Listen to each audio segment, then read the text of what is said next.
Mateus 27:51.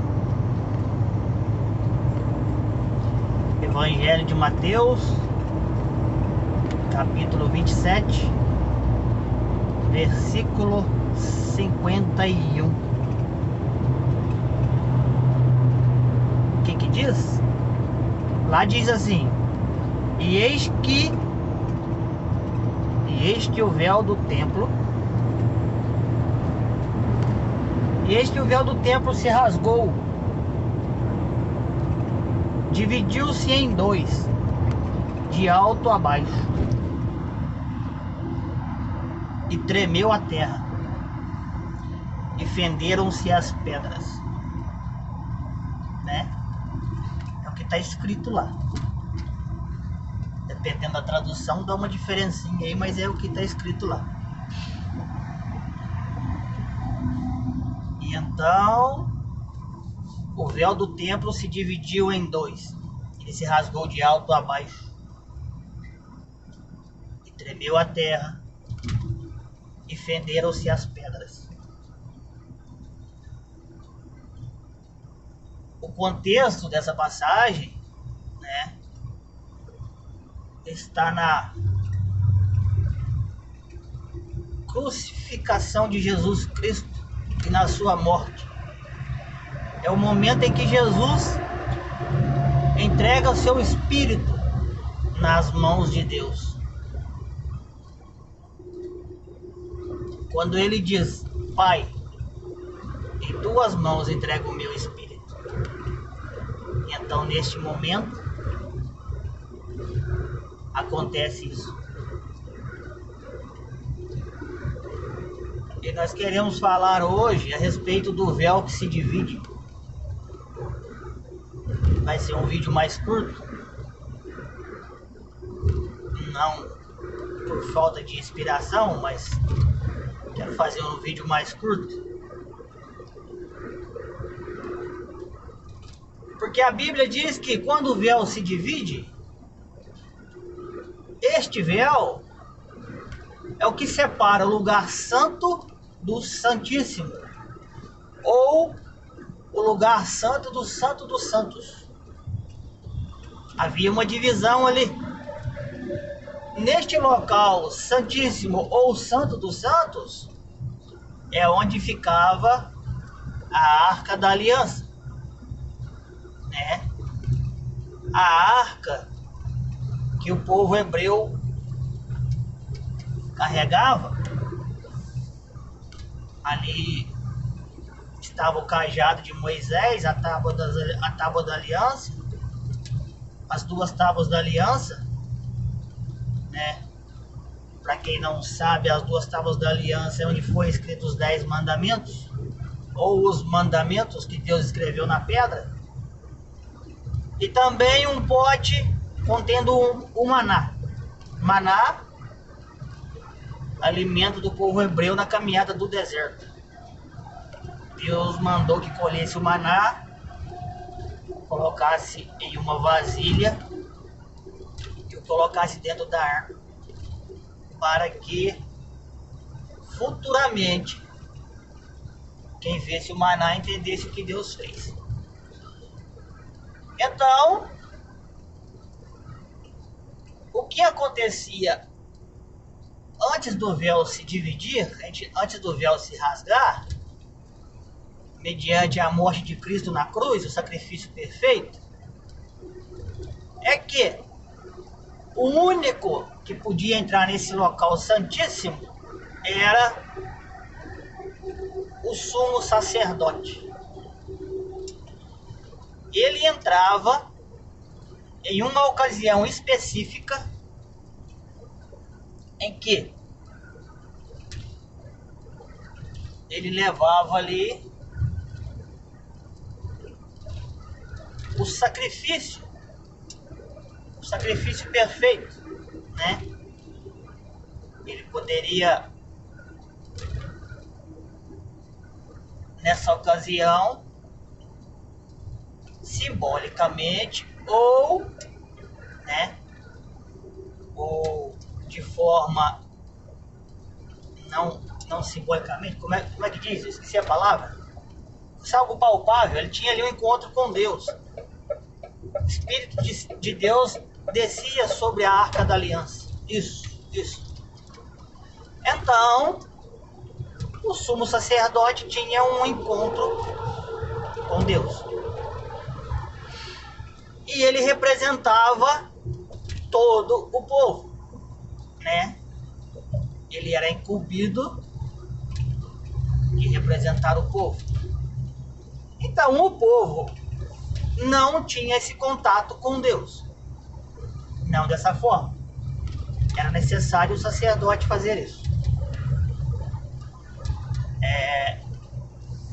A presença de Deus também não era como é hoje. Deus se manifestava no meio do seu povo, a glória de Deus, em ocasiões. Não era algo constante. Aconteceu em ocasiões. Uma vez que o véu se rompe, ele abre, né, se rasga, e nós já vimos e ouvimos pregações a respeito disso, desse fato, que o véu ele se abre de alto a baixo e não de baixo para cima, mas de cima para baixo. Isso partiu de Deus. Essa abertura, essa possibilidade agora vem de Deus, de alto a baixo. Então esse véu ele deixa de ter o seu papel de divisão. Ou seja, nós temos hoje comunhão com Deus. Cada ser humano tem essa comunhão com Deus. Não precisamos mais do sumo sacerdote. É o que simboliza a divisão desse véu. Hoje, quando dobramos o joelho, fazemos uma oração, temos comunhão com Deus. Hoje temos livre acesso, né? Isso é maravilhoso, mediante a morte de Cristo. Mas o que eu quero dar ênfase hoje, né? Que eu quero falar um pouco, é da responsabilidade que foi atribuída a nós. Da seguinte forma: porque Deus permitiu que nós, ser humano comum, pessoas comuns, tivéssemos acesso a Ele. Se nós pararmos para analisar quem era o sumo sacerdote, ele que era escolhido para fazer isso, era alguém muito preparado. E não era algo simples. Era necessário todo um ritual de purificação, de santificação, para que ele pudesse entrar na presença de Deus. Do contrário, a glória de Deus, que está naquele local onde estava na arca ali, era um risco para o sumo sacerdote, né? Ele poderia morrer. Aí o véu se abre, então. O véu se abre como se abrisse um portão. E temos acesso, então, a esse local santíssimo. E o que nós fazemos com essa liberdade hoje? É esse o ponto que eu quero chegar. Como nos preparamos para entrar na presença de Deus? O acesso foi dado. O que impedia não impede mais. Mas o que estava depois do véu ainda é o mesmo. Ele não muda. Ele é imutável. A essência é a mesma. Deus é o mesmo. Ele não altera a sua forma. O seu caráter é eterno. Como é que nós estamos na presença de Deus hoje? Como é que a igreja se põe na presença de Deus hoje, né? Aí vocês já começam a entender onde é que eu quero chegar.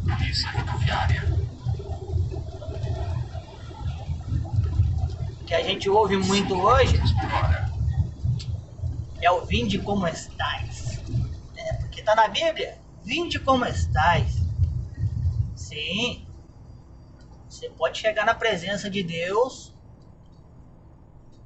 como você está. Deus deu acesso a isso, né? A pessoa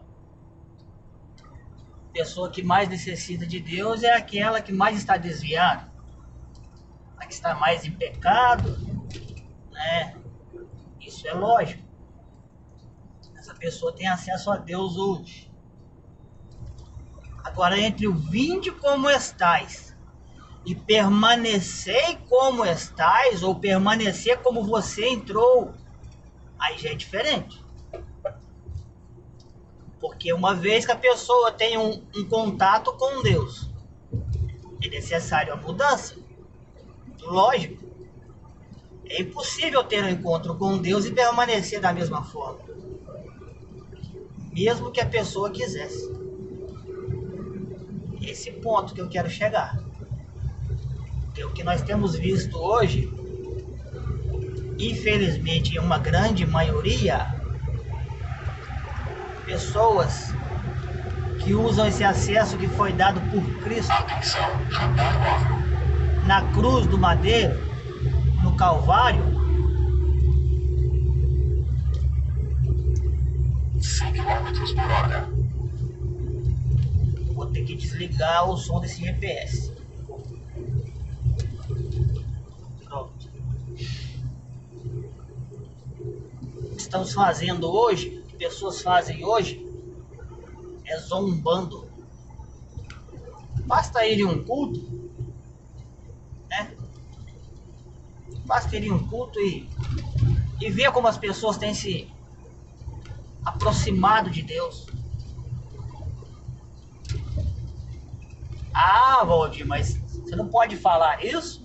Você está julgando as pessoas? Não, não estou julgando ninguém, não. Tô vendo. Tô vendo como é que funciona. Isso é perigoso. É perigoso. Porque se a glória de Deus era capaz de consumir um sacerdote que não tivesse pronto, preparado, né, purificado, vamos dizer assim, para estar na presença de Deus. Entrar na presença de Deus de uma maneira mundana, desrespeitosa, é perigoso, né? Esse é o ponto que eu quero chegar. Se a pessoa está achando que ela vai entrar na igreja e ter encontro com Deus, sentir a presença, a glória de Deus, de qualquer maneira, que ela vai sentir emoção. Sim, ela pode se emocionar, pode chorar, pode dançar, pode pular. Mas, baseado nas escrituras, pode ser qualquer coisa, menos um encontro genuíno com Deus. Prova disso, que essa pessoa passa por isso, termina o culto, volta para casa, não tem uma transformação de vida, toca a vida de qualquer maneira, não tem o coração aquebrantado e volta para o próximo culto da mesma maneira, né?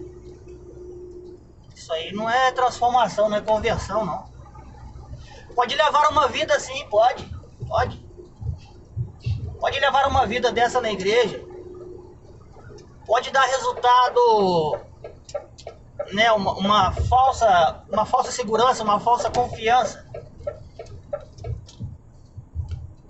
Só que, se na igreja essa pessoa não consegue ter um encontro com Deus, esse encontro com Deus, ele é inevitável no futuro. Porque é o que a Bíblia diz, que todos nós teremos um encontro com Deus, todos, grandes e pequenos, né? homens e mulheres, crianças, idosos, todos estaremos diante desse Deus. O Deus está lá no Antigo Testamento, até o sacrifício de Cristo, a glória de Deus sobre a Arca da Aliança é a mesma glória, que todos teremos um encontro com ela face a face.